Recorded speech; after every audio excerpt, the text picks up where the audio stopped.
जी sir, अस्सलाम वालेकुम। कैसे हैं शान साहब आप? खैरियत से? क्या हाल है? अल्हम्दुलिल्लाह। माज़रत थोड़ा अल्लाह का सा शुक्र, आप सुनाइए, खैरियत से? अल्हम्दुलिल्लाह। मैं ये पहला लाइव था तो मुझे थोड़ा सा सेटिंग्स में इशू हो रहा था। लेकिन आई होप जी कि नहीं। अब आपको मेरी आवाज़ और कुछ चीज़ें सब ठीक होंगी। थोड़ा सा जी अभी अपना ठीक है। बैकग्राउंड थोड़ा सा अपने बारे में बता दीजिएगा। मुझे आपके बारे में अतीक से पता चला था। अतीक आपके साथ जोंग में थे। अतीक छोटा भाई है, मेरा कज़न है, मेरा मामूजा। और फिर वो आपके कुछ सेशंस मैंने अटेंड किए थे वहाँ पे, जब मैं यूके में था। अभी मैं पिछले 4 हफ्ते से यहाँ पे हूँ और 2 हफ्ते बाद मेरी वापसी है। और अपना जो मेरा बैकग्राउंड है वो आईटी का है। वहाँ पे अभी मैं आईटी में ही जॉब कर रहा हूँ। मेरी जो डिग्री है वो नेटवर्क्स में है, और मैं अभी नेटवर्क्स में ही जॉब कर रहा हूँ वहाँ पे। लेकिन अब कुछ पर्सनल सर्कमस्टांसेस ऐसे हैं कि अब ना मैं वहाँ से वाइंड अप करके तो वापस आना चाह रहा हूँ। और यहाँ पे जो सूरत हाल है वो, जैसे आप कई दफ़ा कहते हैं कि यहाँ पे अब जो फॉरेन इनकम है उसके बगैर लोकल जो यहाँ पे लोग रह रहे हैं उनका गुजारा नहीं है। तो हम लोग जो वहाँ पे रह रहे हैं वहाँ से हमें यहाँ आके हमें और भी मसले मसाइल पेश आते हैं। तो कुछ उसके फाइनेंशियल एस्पेक्ट्स भी हैं मेरे जो मूव होने में, लेकिन जो मेन है वो ये है कि पेरेंट्स मेरे यहाँ पे हैं। वो अब कुछ उनके सेहत के मसाइल चल रहे हैं वगैरह वगैरह। तो अभी मैं पिछले 3 साल से हर बार मुझे जो है ना उनकी बीमारी पे हेल्थ की वजह से आना पड़ता है। तो अब मैं फैमिली अपनी सारी यहाँ पे लाना चाह रहा हूँ। ये आपका जो ये डेटा की तरफ आने की मेरी जो वजह है ये है कि अब नेटवर्किंग में मैं अब अगर यहाँ पे जॉब स्टार्ट करूँ तो एक तो वो हम जो जिस सिस्टम के वहाँ पे हिले हुए हैं वो अब हमें यहाँ पे चीज़ें अवेलेबल नहीं होंगी। फिर एक नए सिरे से अब जो जिस एज के उस स्टेज पे मैं हूँ, अब नए सिरे से दोबारा वो सारी स्ट्रगल करना और फिर वही जॉब में दोबारा से जाना और फिर कम पैसों पे जाना, तो वो मुझे कुछ फिजिबल नहीं लग रहा था।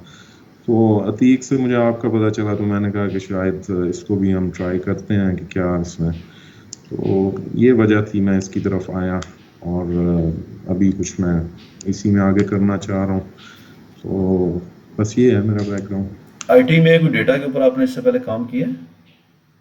डेटा पे नहीं किया। और एक्सेल भी अगर आप मुझसे पूछे तो मेरा इतना ही एक्सेल अच्छा है जिससे मैं बस अपना गुजारा चला लेता हूँ, उससे ज़्यादा नहीं है।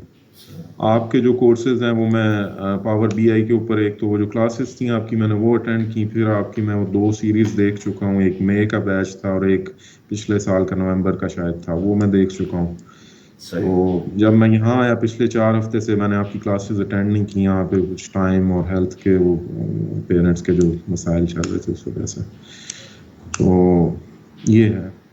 अच्छा, अभी इसमें ना मैं इसमें डेट। आप तो यूके की मार्केट ऑलरेडी काम करके आए हैं और आपको बड़ी अच्छी तरह से अंदाज़ा होगा। यूएसए का ट्रेंड मुझे बहुत अच्छे से अंदाज़ा है कि यूएसए में कंपनियां ईयर स्टार्ट के ऊपर फर्स्ट क्वार्टर में बड़ी एग्रेसिवली हायरिंग करते हैं, और जब ईयर एंड हो रहा होता है तो वो स्टाफ जो है उसको फारग करना शुरू कर देते हैं, डाउन साइजिंग की तरफ चले जाते हैं। रीज़न ये है कि quarter four, in any case USA की मार्केट में आप किसी भी बिजनेस में चले जाएं, किसी भी चीज़ में चले जाएं, क्वार्टर फोर में प्रोडक्ट बेस्ड बिजनेस बहुत ज़्यादा बढ़ जाते हैं। लोग बाइंग बहुत ज़्यादा शुरू कर देते हैं, लेकिन सर्विसेज बेस्ड बिजनेसेस जो है वो ड्रॉप हो जाते हैं। उसकी रीज़न ये है कि ओपन आप बाहर जा नहीं रहे, आपको एज सच उन चीज़ों की ज़रूरत नहीं है, आपका फोकस जो है वो ज़्यादा सेलिंग की तरफ चला गया है। अगर अमेजोन की बात करें तो अमेजोन के ऊपर Q4 के अंदर बहुत ज़्यादा सेल्स लगती हैं, बहुत ज़्यादा लोग जो है पूरे साल में उतना सेल नहीं कर रहे थे जितना क्वार्टर फोर में सेल करते हैं। लेकिन जो कंपनीज हैं, जो ऑर्गेनाइजेशंस हैं, उनका फोकस एनालिसिस और इन चीज़ों से हट के दूसरी तरफ हो जाता है। अगर प्रोडक्ट्स कैसे लेके आनी है, उनको कैसे मार्केट में करना है।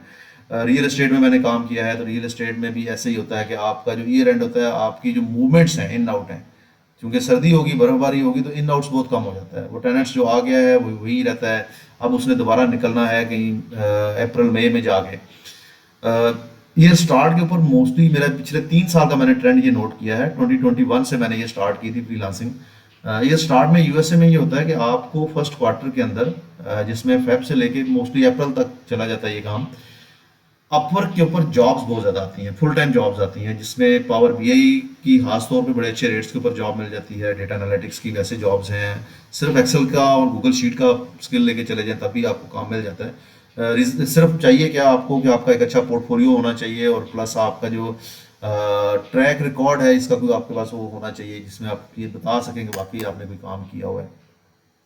अनफॉर्चुनेटली अगर मैं अपनी बात करूं, जब मैंने ये स्टार्ट किया तो मेरे पास कोई ट्रैक रिकॉर्ड नहीं था, या था तो मैं बताना नहीं आता था कैसे मैं उनको समझाऊं जिस बंदे के साथ मैं इंटरव्यू में बैठ रहा हूं।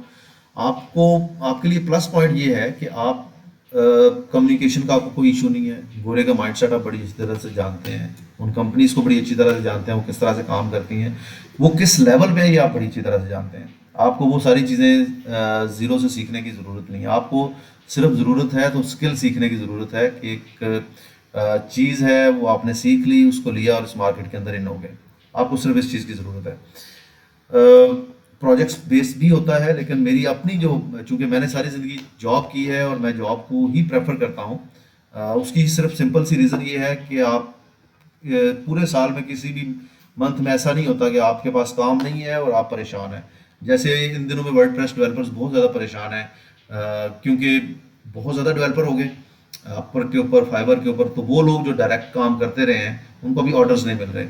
3-3 महीने 4-4 महीने हो गए हैं, वो मुझसे कांटेक्ट कर रहे हैं, जी अब हमें कुछ बताएं कि हम ऑर्डर्स कैसे लें। अपवर के पे उन्होंने 10% या 20% बचाने के लिए क्लाइंट के साथ डायरेक्ट डीलिंग की, पैसे भी बनाए, अच्छे खासे बनाए, लेकिन पैसा जितना भी आपके पास आता है ना तो उसका आपके पास स्टे थोड़ा ही होता है, जितना बढ़ता जाएगा अखराजात बढ़ते जाएंगे। लेकिन हमारा स्किल एक ऐसा स्किल है, पावर बीआई की बात कर लें, गूगल एनालिटिक्स की बात कर लें, पावर एप्स की बात करें, सीक्वल सर्वर है, या कोई भी चीज़ आप इसमें ले लें, क्लाउड कंप्यूटिंग है, इसमें आपको फुल टाइम जॉब मिल जाती है। अब गुड थिंग ये है कि एक टाइम पे आप 2-3 जॉब्स, 3 तक आराम से कर सकते हैं, क्योंकि आपको अपवर्क अलाउ करता है कि आप एक दिन के अंदर 24 आवर्स लॉक कर सकते हैं। तो आप 3 जॉब बड़ी आसानी से कर सकते हैं।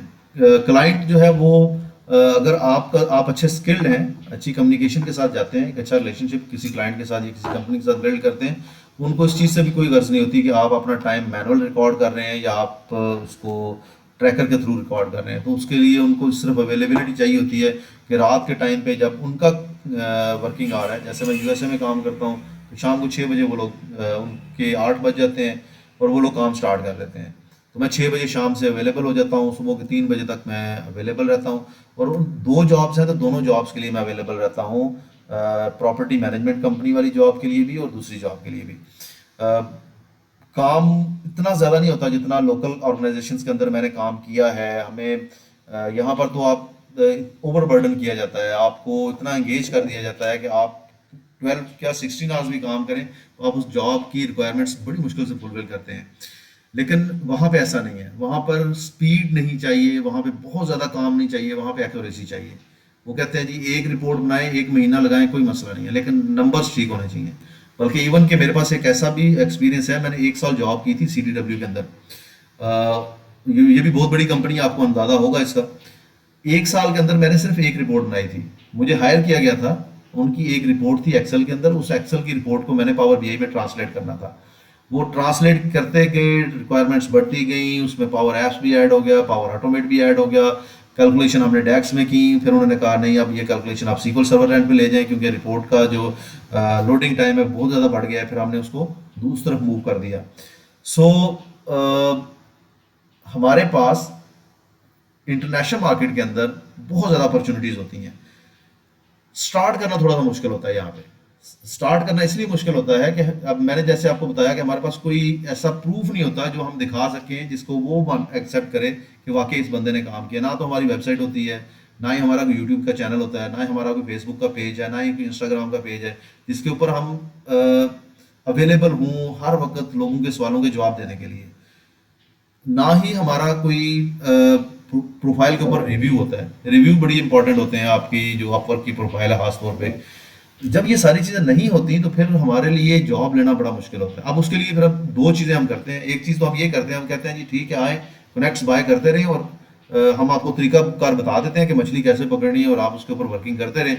और एक टाइम आएगा कि आपके प्रोजेक्ट्स मिलना शुरू हो जाएंगे।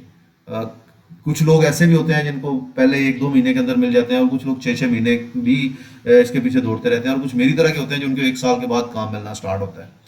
लेकिन मेरा थोड़ा सा ड्रॉबैक ये था मेरे साथ कि मुझे गाइड करने वाला कोई बंदा नहीं था। मैं बस क्रेडिट कार्ड मैंने अपना अटैच कर दिया था वर्क के साथ, कनेक्ट्स बाय करता रहता था और अप्लाई करता रहता था, लेकिन कैसे अप्लाई करना है, कब अप्लाई करना है, किस जॉब के लिए अप्लाई करना है और किसको नहीं अप्लाई करना, ये सारी चीज़ें नहीं पता थी। तो मैं हर जॉब पे अप्लाई करता था, जो भी मैं थोड़ी सी समझ में आ जाती थी मैं अप्लाई कर देता था, कुछ ना कुछ तो मिल जाएगा। अच्छा, फिर मुझे अपवर्क का एक पुराना फ्रीलांसर था, उसने मुझे गाइड किया, तो मुझे मैं इस तरफ आने का मौका मिला। और यहाँ पे एक तरीका तो ये है कि आप खुद से इस तरह से करें, और दूसरा तरीका ये होता है कि आप कोई भी एजेंसी ज्वाइन कर लें।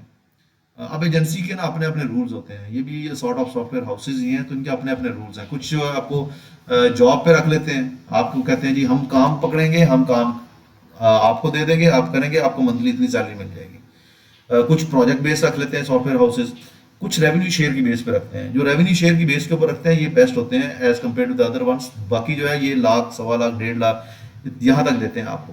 लेकिन जो रेवेन्यू शेयर के ऊपर है, इसमें पावर बीआई का अगर स्किल लेके आप जाते हैं तो आप बड़ी आसानी से मंथली 8 से 10 लाख रेवेन्यू शेयर के बाद भी अर्न कर लेते हैं पाक रुपीज के अंदर। उसकी रीजन ये है कि जो जॉब्स है ना, इस वक्त एवरेज रेट जॉब का चल रहा है $40 से लेके $50 तक इंटरनेशनल मार्केट में, या यूएसए की मार्केट में पावर बीआई डेवलपर का। एक्सेल या गूगल शीट की बात करें तो उनका रेट चल रहा है $20 to $25 पर आवर। और अगर हम सीक्वल सर्वर की या पाइथन की बात करें तो उसके रेट इससे भी बेहतर है, इससे भी ज़्यादा है। अगर आप बेस्ड हैं यूके में या बेस्ड हैं यूएसए के अंदर और वहाँ की जॉब पकड़ते हैं रिमोट, तो फिर आपके रेट इससे ज़्यादा आते हैं। फिर आपको जो है यूएसए के अंदर तो 160 तक मैंने देखा है लोगों ने रेट्स जो है वो चार्ज किए हुए हैं, जो लोग वहाँ पे बैठे हुए हैं ये काम कर रहे हैं। क्योंकि हर कंपनी जो है वो कंफर्टेबल नहीं होती किसी अदर कंट्री के बंदे के साथ डेटा शेयर करने में। अब मुझे नहीं पता इसके बैकग्राउंड पे क्या मिथ है, लेकिन मैंने ये चीज़ नोट की है यूके और यूएसए में खास तौर पे। ये लोग बड़ी कंपनियां अगर आपको हायर भी करती हैं तो फिर आपको वीपीएन दिया जाता है, आपके सिस्टम के ऊपर सिक्योरिटीज अप्लाई की जाती हैं, ताकि अगर आप कोई भी ऐसी चीज़ करें कि आपसे एनडीआई साइन कराए जाते हैं कि अगर आप डेटा शेयरिंग करेंगे तो हम आपके ऊपर इस तरह के जुर्माने जो है वो आयद करेंगे, वो सारी चीज़ें वो करते हैं। लेकिन यस, यहाँ पे बैठ के भी एक हैंडसम अमाउंट आप कमा सकते हैं। मेरा एक अपना जो एक्सपीरियंस है वो ये कहता है कि अगर आप फुल टाइम इस चीज़ को दें तो आप $10,000 ऑन एन एवरेज बना सकते हैं पर मंथ के हिसाब से, यानी कि 100-120 के तक पर ईयर आप कमा सकते हैं। गुड थिंग ये है कि यहाँ पर उस तरह के टैक्सेस नहीं है जिस तरह के टैक्सेस आपको वहाँ पे करने पड़ते हैं। क्योंकि मेरे कुछ जानने वाले दोस्त, कुछ स्टूडेंट्स वगैरह हैं वहाँ पे जो पावर बीआई का काम कर रहे हैं, लेकिन वो अगर फॉर एग्जांपल £5,000 लेते हैं तो वो बताते हैं जी को 30-35% तो हमारा गवर्नमेंट ले जाती है, रिमेनिंग अमाउंट हमारे हाथ आती है।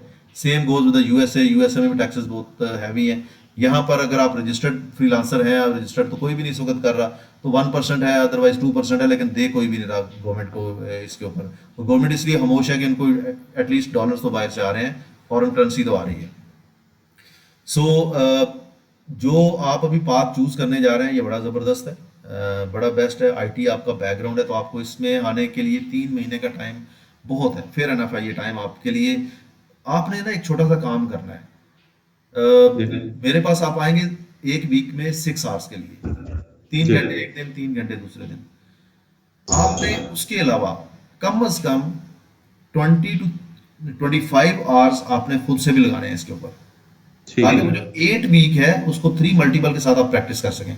अगर मैं आपको देता हूं जी आपने अपनी प्रोफाइल पे काम करना है और मैं आपको गाइड भी कर देता हूं यहाँ पे, तो आपने वो जो पैरामीटर्स बताए हैं उसके ऊपर अपनी प्रोफाइल को 100% करने की कोशिश करनी है। क्योंकि हमारी स्किल जॉब वाली है, तो जॉब वाली स्किल में आपको पता है कि सीवी हो या प्रोफाइल हो, कोई भी चीज़ है उसको प्रोफेशनल होना बहुत ज़रूरी है।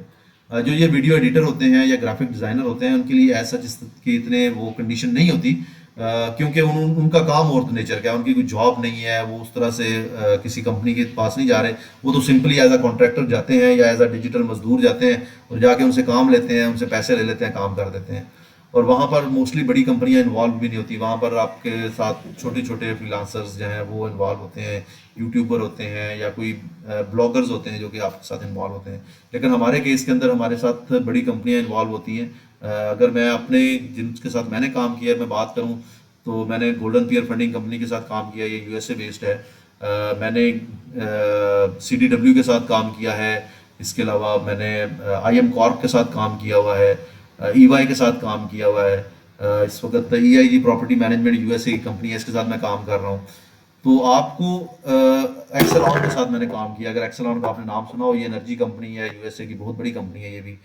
तो आपको इस तरह की ऑर्गेनाइजेशंस के साथ काम करने का डेफिनेटली चांस मिलता है, लेकिन उस तक पहुंचने के लिए आपको टॉप रेटेड होना पड़ता है। अगर आप टॉप रेटेड नहीं है तो ये कंपनी आपको नहीं हायर करती। इनका थोड़ा सा यही होता है कि वो बैक ट्रैक आपका, जी आपके पास तो कोई बैज ही नहीं है, इसका मतलब है आपने काम नहीं किया, या आप पहले छोटे छोटे प्रोजेक्ट्स करें, वहाँ से अच्छे रिव्यूज़ लेके आएँ, फिर हम आपको हायर करेंगे। वो इस तरह की चीज़ें लेके चल रहे होते हैं। तो मेरी अभी ये जो मैं बैक टू बैक सेशंस चला रहा हूँ, हालांकि हमारा दिन का भी सेशन चल रहा है, मैं थक जाता हूँ ये इन चीज़ों में। मैं इसलिए चला रहा हूँ कि मैंने लोगों को तैयार करना है न्यू ईयर जॉब्स के लिए। मेरे पास 5 लोग हैं जो मैंने रेडी कर लिए हैं, जो कि टॉप रेटेड हो चुके हैं। मेरी कोशिश ये है कि कुछ मज़ीद लोगों को भी मैं एजेंसी में लेके आऊँ, और उनको भी मैं इसके ऊपर जो है अप स्केल करूँ, लोगों को टॉप रेटेड तक लेके जाऊँ, ताकि नए साल के साथ ही हमें जॉब्स मिल जाएँ। $20 की मिले, 25 की मिले, 30 की मिले, 40 की मिले, जिस रेट में भी हम इजीली कहीं पे भी एडजस्ट होते हैं, हमने पहली जॉब अपनी विन कर लेनी है। उसके बाद आप जैसे जैसे आगे चलते हैं, आपके आवरली रेट बढ़ते जाते हैं, जैसे जैसे आपकी एंगेजमेंट बढ़ती है। ऑन एन एवरेज इस वक्त एक डेटा एनालिस्ट जो है वो अगर काम करता है तो वो 50+ प्रोजेक्ट्स लेके बैठा हुआ है, जो कि ओपन है उसके पास। और अगर कोई मेरी तरह का बंदा है जिसका इतना फोकस नहीं है, जो जॉब के ऊपर ही ज़्यादा फोकस्ड है, तो उसके पास भी 10-11 आराम से प्रोजेक्ट्स या जॉब्स हैं जिनके ऊपर वो बंदा काम कर रहा है। कुछ पार्ट टाइम होती हैं, कुछ फुल टाइम होती हैं। मेरे पास 2 फुल टाइम है और 9 मेरे पास पार्ट टाइम चल रही हैं। पार्ट टाइम का मतलब जब भी किसी को ज़रूरत पड़ती है वो मुझे मैसेज कर देता है, मैं उसके साथ जूम पे चला जाता हूँ, उसका जो भी मसला मसाइल है 2, 4, 6, 10 घंटे जितने भी वीक में उसको चाहिए वो देता हूँ, और उसके अगेंस्ट चार्ज कर लेता हूँ। तो ये सारा एक रोड मैप है। और डेफिनेटली आज की हमारी ट्रेनिंग भी है, लाइव ट्रेनिंग है, तो उसमें भी ये सारी चीज़ें मैं आप लोगों के साथ डिस्कस करूँगा। फिर मेरी एक कोशिश ये होती है कि मैं अपनी रिप्लेसमेंट तैयार करूँ। जो चीज़ मैं कर रहा हूँ मेरी जगह पे और लोग करें। अल्हम्दुलिल्लाह इस वक्त 2 लोग मैंने रेडी किए हुए हैं, 2 के ऊपर मैं और काम करने जा रहा हूँ, जो कि आप लोगों के साथ बहुत ज़्यादा इंटरेक्ट करेंगे। एक सारिम है, मैंने ग्रुप में मैसेज भी उसका किया था, और एक अनम है। और ये आज का सेशन हमने लेट भी अनम की वजह से किया था कि अनम कहीं पे फैमिली के कोई मैटर था या कहीं आना जाना था, इस वजह से बिजी थी। अनम और सारिम ये दोनों मेरे पुराने स्टूडेंट्स हैं। पुराने से मेरी मुराद ये है कि हमने जून से स्टार्ट किया था ये सिलसिला, तो इन लोगों ने जून से मुझे ज्वाइन किया हुआ है। और होपफुली इंशाल्लाह ये लोग इस आप लोगों की ट्रेनिंग के सेशन के बाद, या जो फ्री सेशंस हम कर रहे होते हैं, फ्री सेशंस भी मैं इसीलिए कंडक्ट करता हूँ कि मैंने इन बच्चों को तैयार करना है ताकि ये एज अ ट्रेनर बन जाएं। आपके लिए कम्युनिकेशन इशू नहीं है, लेकिन जो लोकली यहाँ पे बैठा हुआ है उसके लिए कम्युनिकेशन, उसके लिए कॉन्फिडेंस, ये बहुत बड़े इश्यूज होते हैं। ये जूम मीटिंग पे जाते हुए, कैमरा ऑन करते हुए ये बड़े शाय होते हैं। तो इनकी वो चीज़ें मैंने ख़त्म करनी है ताकि ये लोग भी तैयार हों और ये आगे चल के उसी तरह से अर्निंग कर सकें जिस तरह से मैं कर रहा हूँ, जिस तरह से मैं चाहता हूँ। So hope for the best इंशाल्लाह। उम्मीद है कि आपके लिए या हर उस बंदे के लिए जो भी मुझे ज्वाइन कर रहा है, ये ट्रेनिंग्स, ये सारी चीज़ें बड़ी बेनिफिशियल होंगी। यस, मेरा जो स्टार्ट हमेशा होता है किसी भी ट्रेनिंग का, वो मैं स्कैमिंग से के ऊपर लेक्चर देने से स्टार्ट करता हूँ कि जी स्कैमिंग है और स्कैमिंग से बचना कैसे है। उसकी रीज़न ये है, पाकिस्तान के अंदर मेरे अनफॉर्चुनेटली मैंने ये नोट किया है कि लोग जो भी आते हैं ऑनलाइन अर्निंग का एक माइंडसेट बना के, तो सबसे पहले आते किसी ना किसी स्कैमर के हत्थे चढ़ जाते हैं, और उसके बाद ना तो वो खुद ये काम करते हैं और ना ही किसी और को ये काम करने देते हैं। सही। 2 क्वेश्चन है। एक तो ये कि मैंने आपकी ना एक तो क्लासेस अटेंड की, दूसरा 2 बैचेस जो आपके जो प्लेलिस्ट है ना यूट्यूब पे वो मैंने देखी। जो एक चीज़ मैंने महसूस की वो ये है कि इन तीनों चीज़ों के बाद मैं मतलब कुछ हद तक मैं पावर बीआई में मैं शायद मैं कुछ कर लूँ, लेकिन एक चीज़ जो लैक ऑफ कॉन्फिडेंस है ना वो है अभी मेरे में, मतलब, और मेरा ख्याल है बाकी लोगों में भी होगा। और उसकी एक वजह ये है कि हमारा हैंड्स ऑन एक्सपीरियंस नहीं है, और जो एक और जो सबसे मेन चीज़ है वो ये है कि जो जॉब्स पोस्ट हुई हैं अपवर्क पे, उसको हमें इंटरप्रेट करना नहीं आता। हमें नहीं समझ आ रही, मुझे नहीं, मैं अपनी बात करता हूँ कि मुझे नहीं ये समझ आ रही कि वो जो रिक्वायरमेंट्स क्लाइंट ने लिखी हुई हैं वो शायद मैं कर सकूं, लेकिन मैं देखते हुए उसको, जब मैं देखता हूँ तो वो मैं उसको इंटरप्रेट नहीं कर पा रहा। तो वो शायद ये, अगर आप इस सेशन में इसको थोड़ा सा क्लियर करें। और दूसरा ये है कि क्या ये भी मुमकिन है कि इस सेशन में कोई ऐसे प्रोजेक्ट्स हों, अगर रियल प्रोजेक्ट्स नहीं भी हैं तो कोई ऐसी डमी असाइनमेंट्स या कोई ऐसे जिससे हम वाकई हैंड्स ऑन एक्सपीरियंस हम गेन कर सकें और हम में वो कॉन्फिडेंस आए कि हम कल को जाके किसी जॉब पे हम अटेम्प्ट कर सकें। अच्छा, ये जो कॉन्फ्रेंस की बात है ना, ये बिल्ड करने के लिए हम दो काम कर रहे हैं बेसिकली। एक तो यही है कि मैं ट्रेन द ट्रेनर का प्रोग्राम करता हूँ, मैं लोगों को लेके आता हूँ, दो बंदों को, क्या हो यार मेरे साथ मिलो, मेरे साथ मिलके आप ट्रेनिंग्स डिलीवर करो। मैं इनको किसी दिन किसी को एक टॉपिक देता हूँ, किसी दूसरे दिन किसी दूसरे को दूसरा टॉपिक देता हूँ और इनको कहता हूँ कि आप इसके ऊपर जो बोलना शुरू करो। दूसरी चीज़ ना, हमारी ट्रेनिंग्स होती है प्रोजेक्ट बेस्ड। पहले तो आपको चीज़ें सिखाई जाएंगी, फिर आपको उन लोगों के साथ जो मेरे पास ऑन साइट बैठे होते हैं, उनमें से किसी एक के साथ अटैच कर दिया जाएगा। वो इरफान हो सकता है, इमरान हो सकता है, वकार हो सकता है, या कोई भी XYZ है उसके साथ जो कि इस वक्त लाइव प्रोजेक्ट्स के ऊपर काम कर रहे हैं। आपको उसके साथ अटैच कर दिया जाएगा कि वो आपको फर्दर उस प्रोजेक्ट की सब असाइनमेंट्स देना शुरू कर दे कि ये काम है, ये एक डेक्स है, ये आप लिख दें, ये एक पेज आपने इस रिपोर्ट के अंदर डेवलप करना है, ये रिपोर्ट है, इसका डेटा सेट आप बना दें। तो वो उस तरह से आपके साथ कम्युनिकेट भी कर रहे होंगे और उस तरह से आपको प्रोजेक्ट्स के ऊपर लेके भी जा रहे होंगे। फिर ये जो है ना कि हम जॉब्स कैसे विन करेंगे, हमें तो समझ में नहीं आ रही। बेसिकली ये इस ट्रेनिंग का पार्ट है। ये 3 मंथ में नहीं, मैं आपको 15 दिन में पावर BI सिखा सकता हूँ, SQL सिखा सकता हूँ। 3 मंथ इसलिए रखा है कि हमने एट दैट, हमारा जो गोल है कि हमने ऑनलाइन अर्निंग करनी है, हमने उस गोल को अचीव करना है। तो उसके लिए हमें लाइव प्रोजेक्ट्स पे काम भी करना होगा, हमें एक एक जॉब को रीड करना होगा, अंडरस्टैंड करना होगा, ग्रुप में डिस्कशंस करनी होंगी, हमने लोगों की प्रोफाइल्स को रीड करना है, हमने लोगों के प्रोजेक्ट्स को रीड करना है। बहुत सारी चीज़ें हैं जिनके ऊपर हम जो है वो बात कर रहे होंगे। तो इंशाल्लाह मुझे उम्मीद है कि अगर ये दो लोग तैयार हो सकते हैं प्रीवियस बैच में से, अगर दो इमरान और इरफान तैयार हो सकते हैं, तो आप लोग भी हो सकते हैं। रीज़न, शर्त सिर्फ एक है कि जिस तरह से आपको कहा जाता है, जिस स्पीड से कहा जाता है, चलते जाएं बस। ठीक है, ठीक है, बस यही है। चलें जी, थैंक यू वेरी मच। अभी 15 मिनट है, 15 मिनट के बाद मैंने जिस ग्रुप में आपको ऐड किया था, उस ग्रुप के अंदर डिस्क्रिप्शन में लिंक एक टीम्स का है, माइक्रोसॉफ्ट टीम्स का। बेशक इसको इंस्टॉल भी कर लें अपने पास। आपने टीम्स में ज्वाइन करना है और आपने ज्वाइन करना है, मुझे लैपटॉप से, मोबाइल से नहीं ज्वाइन करना। रीज़न ये है कि मेरे ये मानना है, आप जितने ज़्यादा एक्टिव होकर बैठेंगे, आप उतना एक्टिवली मुझे सुन पाएंगे और उतना एक्टिवली आप कोई भी असाइनमेंट आपको दी जाती है वो आपको समझ में आ जाएगी आपको। इंशाल्लाह। ठीक है सान साहब, होती है थोड़ी देर में आपसे। अच्छा, बहुत शुक्रिया सर। अल्लाह हाफ़िज़। अस्सलाम वालेकुम, अल्लाह हाफिज।